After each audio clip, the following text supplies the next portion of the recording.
All right. I'm just going to say welcome to the Bitcoin Atlantis Commentary Booth. Preston, James, thank you for joining us. I'm Luke. This is Knut. And we're here to talk about the fantastic morning session that we just had on day one of Bitcoin Atlantis. Preston, you arranged all of this, scheduled it, curated it. Can you tell us a little bit about your process? I started with, what's the content that we want to cover from Bitcoin 101? And, everybody that's here has a pretty good background in Bitcoin. And so they might not think that they need a 101. So I was thinking, what is a first principles, thinking segment that we can do for 4 hours and kind of break that into different chunks and make sure that we're helping people refresh their own thinking, know what's important. So Jack Ballers comes off the top rope, does a reverse slam dunk. And I mean, he pulls out Gigi's previous writings talking about time and like only the type of stuff that Jack Ballers can like throw into a presentation. And I think, he obviously killed it. And then Ben and just the whole host of people. And then it was followed up with D++ doing a live practical exercise of everybody in the audience, opening channels. She gave everybody a wallet that they could just scan off of the internet that, it's not real, but there's sats in there. And then people sitting next to each other, opening channels. And then the whole audience was networked. And then they could make payments to people that they didn't even open channels to, which I think is, the ultimate, get your hands dirty. Let's really understand how the tech works. Bitcoin 101 to a T, right? So she like rounded out just in an amazing way. And then this guy crushed it in his segment, defining the problem. I mean, it was just an awesome morning. Thanks for the segment, by the way. I was going to ask James, well, tell us about your talk. How did that go? A little TLDR, something like that? So I think I ruined everybody's day. Yeah. But that was the point. I wanted to ruin your day. We're in beautiful Madeira and there's a nice breeze going through the stage and it's gorgeous. And there's this big problem that we keep talking about. It's out there, and we called it I talked to Preston before the show. We call it the elephant in the room. It's this massive debt problem that we have, and we just keep borrowing, and we're not ever going to pay it back. And the only way we deal with it is by causing inflation, printing more money, and then buying our own debt, and it's just a disaster. And but the whole point is that Bitcoin can solve this problem. And we've known this. We talk about it. We've researched it. But finally, with the introduction of the ETFs in America and spot ETFs, where they actually have to own the Bitcoin in that security, it forces institutions to now recognize that there is something else out there, that there is this really true store of value that is pristine. So gold has been a tremendous store of value for thousands of years, but now you have Bitcoin, which is perfect. So gold, at this point, gold is just Bitcoin for boomers, right? That's what we like to say.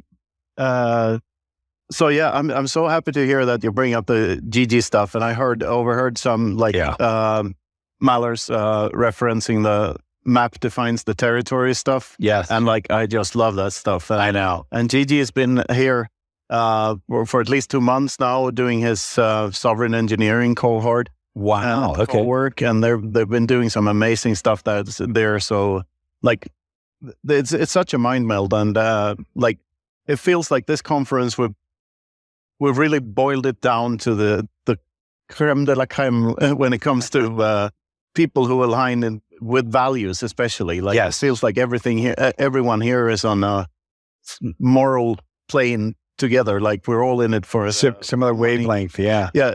Sound money and sound ethical. That's right. Truthful base layer stuff. Yeah. And which is why I love to hear that you approach this from a first principles level, because I think that's the only way to go. Yeah. That's what people need to hear. Yeah.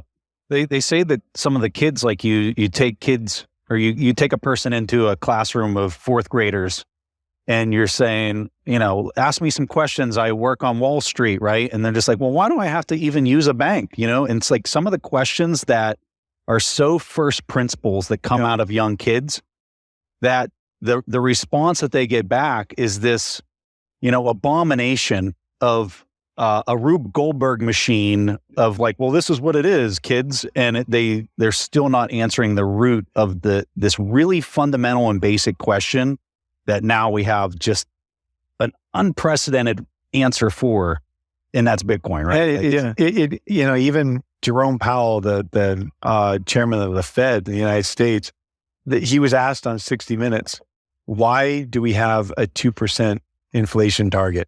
Yeah. And he gave like a 2 or 3 minute word salad answer that made absolutely no sense.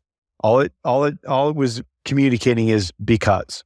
Yeah. Then he didn't say the real words, which we know, which is because they have to have inflation. There's no other way because the money is so broken that they must inflate it away. Most people are familiar with the rule of 72, right? The rule of 72 for like, Michael talks about it all the time. Michael Saylor talks about like this half-life, right? Yeah.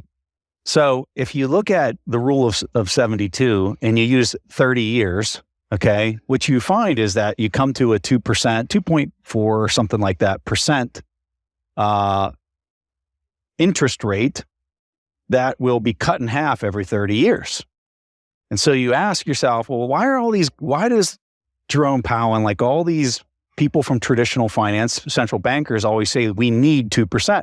Well, you need 2% because that's how they can rob you every 30 years, roll the debt, and it's just slow enough that they can continue to roll it. It's half the value it was, and they can continue this farce long enough. And the math is just so in your face, but you'll watch, everybody will just be like, nodding their head, oh, yeah, we need 2%. We need 2%, right? We need 2%. Yeah. And they don't then get to the mechanics, right? And they gaslight you into saying that you need inflation for productivity. It's absolute nonsense. Yeah. But that's right. They gas the math so they can roll the debt. And I really love this idea of like the most basic questions. And like from a 5-year, explaining it to me like I'm 5. Because there's always an even simpler question. So like there is. If you take like the first question, why do people in the public sector pay taxes? That's a pretty basic question, and there's no good answer to it. Yeah. But you can do that. Why do we pay taxes at all if we can print money? Yep. And an even deeper one would be, if you practice doing something, do you usually get better or worse at doing that thing? Yeah. And if your answer is better, why do prices go up? Like why do prices go up? If we get better by practicing, why do prices go up? And there's no good answer. I mean, Adam Smith wrote about this hundreds of years ago, right? The specialization. And it's like, still, everyone's been duped. And that's the great thing about the Bitcoiners is what I've found is that they're fantastic at asking those questions. Yes, the right first principles. Like they get down to the first one, like why?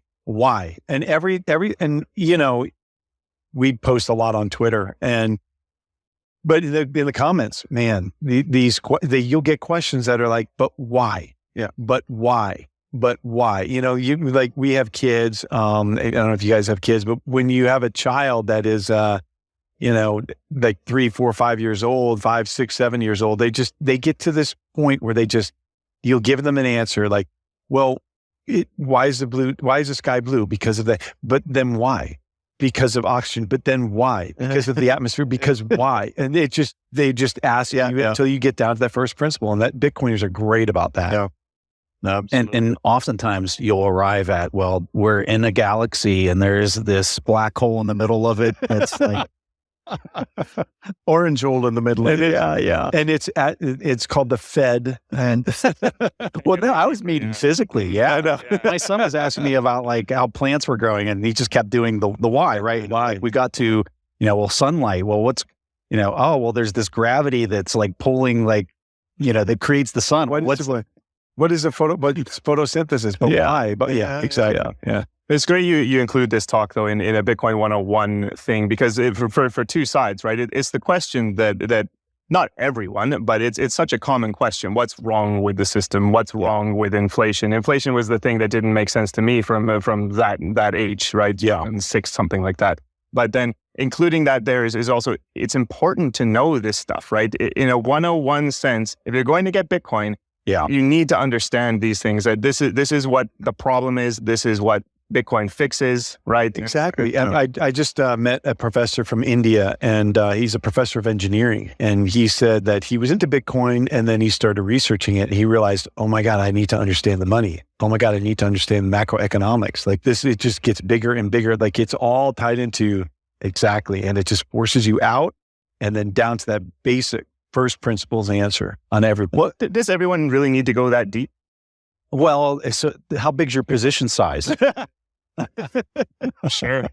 Because if the position size is a pittance, well then we like to say like in investing in Wall Street, you like to say you leg into a position, and so what you do is you have this sense that something is going on. Like, well, that's something I really want to know about.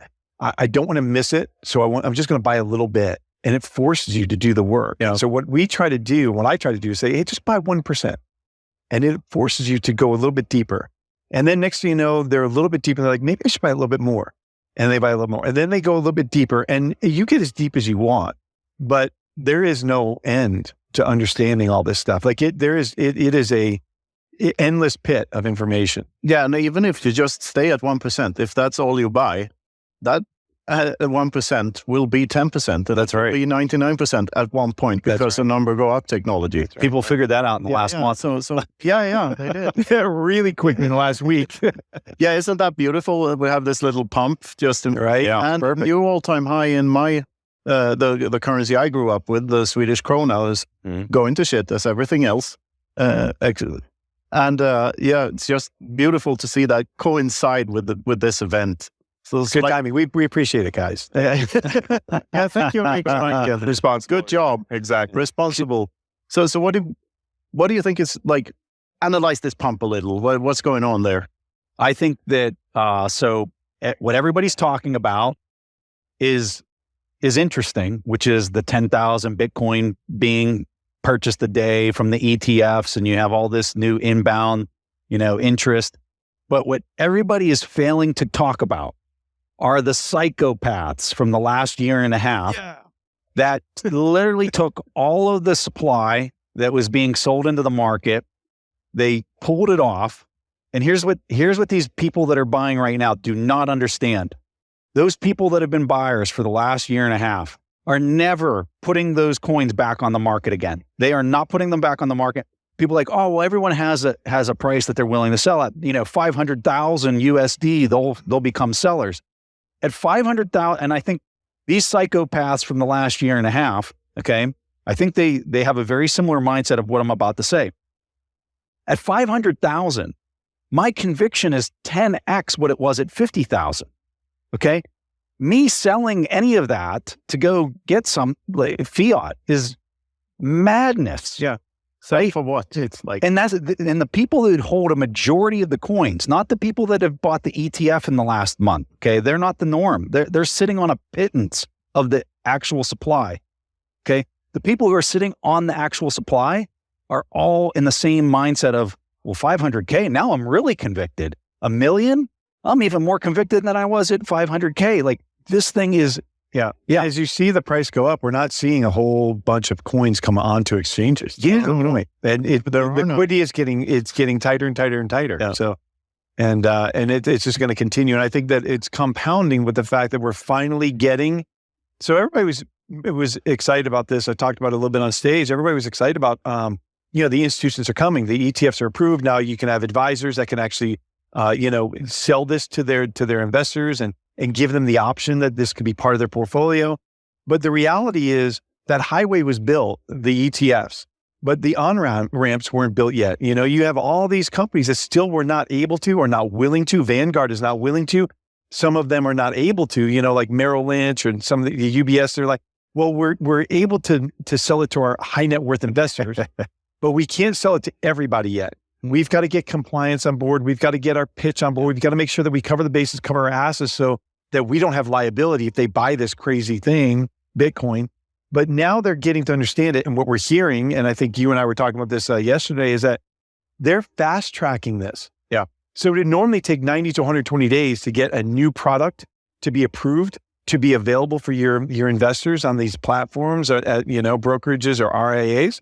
But it's getting fast tracked to 30 to 45 days. And that's what we're seeing. We're seeing that oh my God, I've got investors calling me every day. Hey, can I get some of this ETF yet?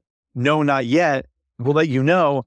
Can I get it yet? No, not yet. Get in line. That's the important word there. Yet. Like everything has a yet to it. Like they're not willing to accept.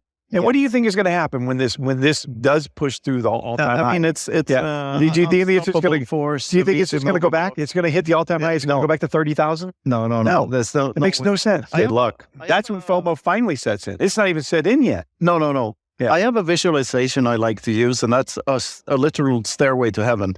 And the first 400 meters, say, or of stairway is 50 meters wide. And then it's 25 meters wide, and then it's 12 and a half, so it halves 400 meters. And you have a whole bunch of people trying to get up this stairway to heaven. And occasionally, a brave person tries to run up the stairs faster than everyone else. Yeah. And then he gets cold feet and, it's scary up here. I better run down again. Yeah. But then he can't get down because there's a whole bunch of people trying to get up. Yeah. So that's how the Bitcoin price moves. Like you get offshoots, but you always get back to a higher low. Yeah. And Makes sense. Yeah. Beautiful. Now, the price though is one of those things, right? I mean, it's a necessity because eventually you've got to trade your Bitcoin for goods and services or fiat currency or something. Theoretically, it's a system that we're in right now. That we're in right now. And now there are the Michael Saylors, the Eric Weisses, and a bunch of others who are saying, never am I going to sell ever. And that's also interesting. But beyond price, adoption, right? That's the idea here, right? So the spreading the word of Bitcoin and the Bitcoin 101. So how is this going in your view that people are understanding this and picking this up? Is it different this time? Is there more momentum here? It's definitely different because every cycle before this one, institutions, people from Wall Street, they literally laughed at you. Even through the peaks, right? Mm-hmm. When it was really ripping, they were just like, there's no, I can't use it in the grocery store is the common response. The best one was from Kramer this last week. Yeah. What has Bitcoin ever done for humanity? Yeah. Meanwhile, he paid off his house on the last cycle, evidently, right? With Bitcoin. Right. Yeah. So it helped him have a house, right? He forgot about that. Yeah. He's the best market indicator there is out there. It's a great contrary indicator. It is different. I think it's because of what we were talking about before about the institutions coming in. It's forcing people. They can't ignore it anymore. Yeah. So if they have to understand it, their clients should understand, or it's feeding down. But I think it's coming from both ways. And as we see more and more economic pain and the problems with money, and exactly what you're talking about, people are using it in areas that we're fortunate to be in the United States, and you're like, we're not worried about the dollar crumbling to nothing. But if you're in Argentina, or not now, but Venezuela, if you're in Lebanon, if you're in Syria, like you don't know what your currency is going to be worth tomorrow. And so I think that's it. It's coming from both sides now, which is well, something else that's different on this cycle that we've got right now. Prior to COVID 2020, if you were in fixed income and you were in real estate, because I mean, really kind of real estate is the bedrock, and then the bonds are the paper that represents that the actual hardware that's tethered to reality, right? And for decades, it just always went up in value. One of the important things when you're talking about real estate is the CapEx that's associated with sustaining the property, okay? So until COVID, the CapEx got easier to pay, the value kept going up, and if you want to make a bunch of money, you'd go lever yourself and you'd go buy a property, especially in an area where the population was booming and it had somewhat scarcity to that location, right? So 2020 happens, and now all of a sudden we actually see inflation, right? For the first time in 40 years. And so now the commercial real estate market, where it was previously marked, is down 70%. Yeah. And the CapEx, the sustainment costs are going sky high. And they're looking at the projections and it's not coming off. And so why is Wall Street finally taking this serious all of a sudden? It's because they're getting wrecked beyond imagination. And you know what? As they're looking out into the next 4 years or 8 years, they're saying, oh my God, this thing's not going away. So like, how is this going to resolve itself? And then they're looking at the price of this and they're saying, oh my God, maybe it is these crazies that have been saying this for the last decade, Bitcoin. And the real epiphany there is when you just switch to the new system and see it from that lens. Yeah. So if you measure houses from Bitcoin, they were going down in value all of The whole time. Measure everything in Bitcoin. that solves it. Yeah, the charts that I showed this morning, like everything. It doesn't matter what you measure. You measure in Bitcoin, you look at those charts, and they do this now. The Wall Street analysts will take everything, and you can put it on Bloomberg and just measure everything and price it all in Bitcoin. You could see how, man, it's Devastating. It's crushing. It's soul crushing. Yeah. And yeah. So, James, another thing that you mentioned there, that we're all fortunate, Western background and all this. Well, another reason we're all fortunate at this exact moment is we're all here on this paradise, Madeira, Bitcoin Atlantis. What are you thinking of the conference? How do you like Madeira? Tell us about it. The conference is amazing. It's awesome. It's very chill. It's an incredible setting. And my wife has already declared that we're moving here. Good choice. So if that's an indication, it's strong. It's a strong indication. Yeah. So we're gonna apparently buy a house right next to Preston here. So what? Oh, I would move here. What if Jim Cramer says he's moving to Madeira? Or Madeira? Yeah. R.I.P. Rip Madeira. Sorry. I don't know if Madeira is for our enemies. Just don't tell them about it. No, okay, I won't. But this is an absolutely amazing time we're having, right? And Preston, any further thoughts about Madeira? Your impression? Oh, just gorgeous. I love landing into here. So if you've ever seen a video of an aircraft like doing a 45-degree inbound and then like just plopping it on the runway at the last second, it probably says Madeira next to. I've talked to 3 different people that had to do a go around coming in here because the crosswinds into this airport.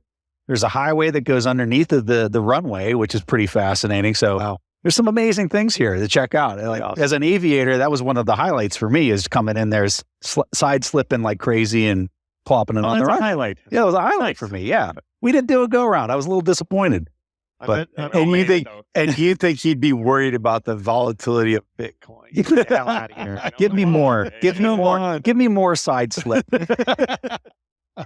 I bet Jeff and Greg had told you about the place beforehand. They did, but there's no, and this sounds so cliche, but until you've seen this place, there's no words, there's no pictures that can do it justice. They were truly incredible.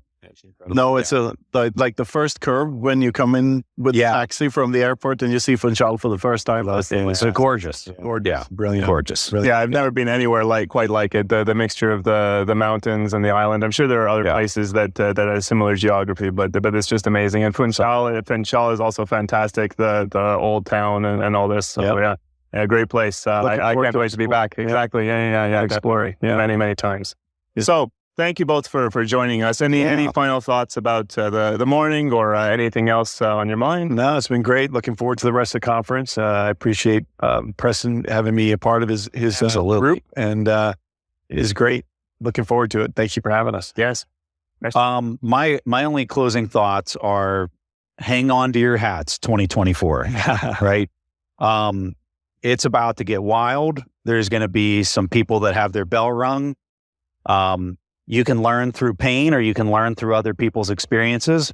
And I would highly encourage people to study this thing like crazy because it's going to ring some bells in 2024. There you have it. Orange pill now or orange suppository later. That's right. That's right. Thank you very much. Yeah. Thank you, Knut. Yes. Hey, thank you. And then before we completely sign off, just a couple of notes here. We have coming up a fantastic block in the afternoon. Don't miss it. Stay tuned. It's called Economies in Transition, I believe. Daniel Prince is organizing that one. We got Michael Saylor as a keynote in there, so you'll have to stay tuned for that. There's also a lot of other fantastic stuff going on here. The Satoshi stage, I believe that's a separate stream. This is just a fantastic experience. There's a kids corner. It's just a fantastic conference. So if you're not here, well, make sure you're watching the stream so you're catching all the great content. And thank you both again for joining us in the commentary booth here and for putting together a fantastic morning session. Contributing your talk, James. Yeah. So, and we'll see each other again at 6 o'clock local time. 6 o'clock local time. Thanks a lot. This has been the commentary booth.